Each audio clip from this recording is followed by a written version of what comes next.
Hello, and welcome to another episode of Beer Man's Noble Beer Views. Today I have a beer from a brewing company that I'm not sure if I've done a review for yet. I assumed I did, but then when I really thought about it, I don't know that I have. But this is from Victory Brewing Company, and they're generally out of Downingtown, Pennsylvania, but they're also merged with Southern Tier and Six Point now. And they have their own breweries and locations in a couple places. There's one uh, in Pittsburgh, and then there's also one down here in Charlotte. This one was brewed at the Charlotte location, so I don't even know if this is something that was made at the other ones or not, or if it's something specific to the Charlotte location. But given the label, I'm guessing it was just made here. Because there's a bunch of stuff about Charlotte on it. But anyways, this is called Not Going Out. And you see how it says has home scratched out. So this is obviously a reference to the quarantine and COVID. So the description says Belgian style wit ale and hazy IPA hybrid, dry hopped with lotus.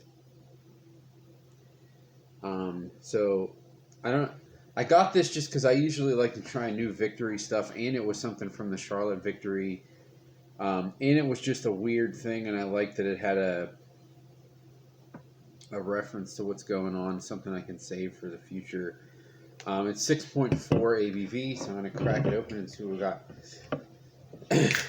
Now, the only two things that Belgian wit beers and hazy IPAs generally have in common are that they are cloudy. Other than that, not very similar.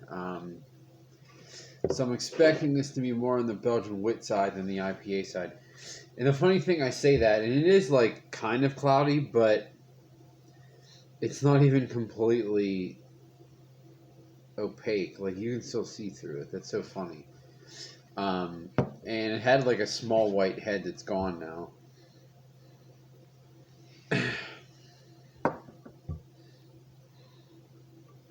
So I do smell some like orangey and peachy hops, a little bit of caramel malt. That's pretty it.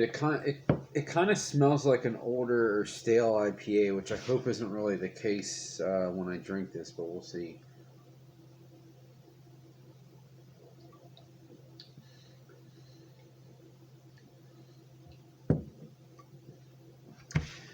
It's not. It's funny, like up front, I get that orangey citrus and the peach, and then it kind of flows into this like orange peel coriander flavor. This really is a true hybrid of styles.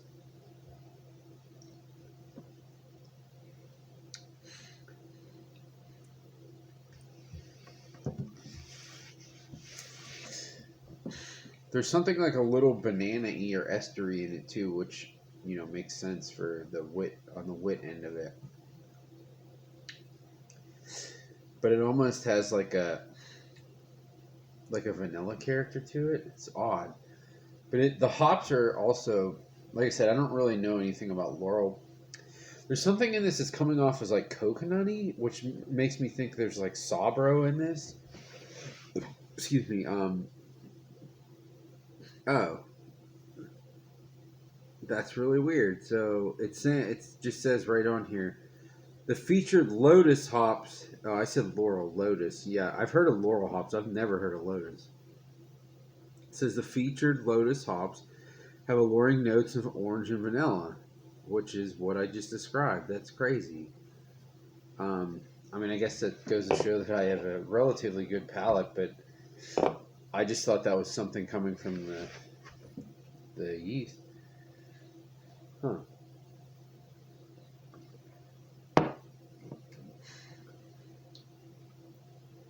I like those hops. That's interesting.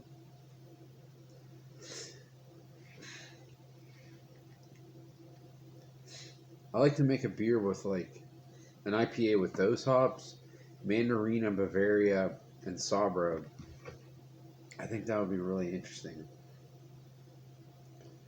I also want to just make a beer with these hops in general because now that this is saying that, I'm glad that I tasted those flavors without reading that first because I don't like to be swayed by a description. But now that I legitimately know that I tasted it, I want to make like a really simple single hop beer with this hops and see what it tastes like. Because if this has like Belgian wheat yeast, which I'm assuming it doesn't, because those flavors that I got that I thought were somewhat attributed to the yeast, I'm guessing are from the hops based on the description. Um, that'd be one thing, but I think most of this is being driven from the hops. So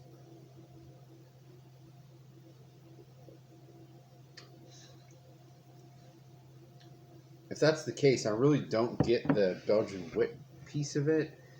Um, but as a beer, it's good. I'm I'm happy that I tried this. Uh, like I said, I don't. If I've had an IPA with those hops in it before, I was not aware of it, and I think it's an interesting thing for sure. Uh, and this can I think is like 6 weeks old, so it's definitely not old or out of the realm of freshness for a hazy IPA. But it's not like super fresh either. So I'm glad that it tastes the way it does. Um, on my scale of buy, drink, dump, I'm gonna give this a buy. I don't know if they're gonna make this again, so I don't know if I'll be able to buy it again, other than going like tomorrow to the store that I bought it, which I'm not gonna do probably. But if I saw this out again, I might give it a go again because it is pretty unique. But again, it could just be from those hops, and other brewers might start using that, and then I'll just go to those beers. I don't know, but anytime something is different and unique, I like to try it and I like to go back to it. So I would give this a go. And I got this as a mixed pack of a bunch of different stuff, but I'm guessing it's probably pretty cheap just given the fact that it's from Victory and they have a huge production. I know it's from the Charlotte location, but that's also big in and of itself. So I'm guessing it's pretty cheap. So if it is relatively cheap, then that's just, a bonus on top of it. So I think that's all I got on this one, though. Please like, comment, subscribe. Let me know what you think, and I look forward to doing the next one. Thanks.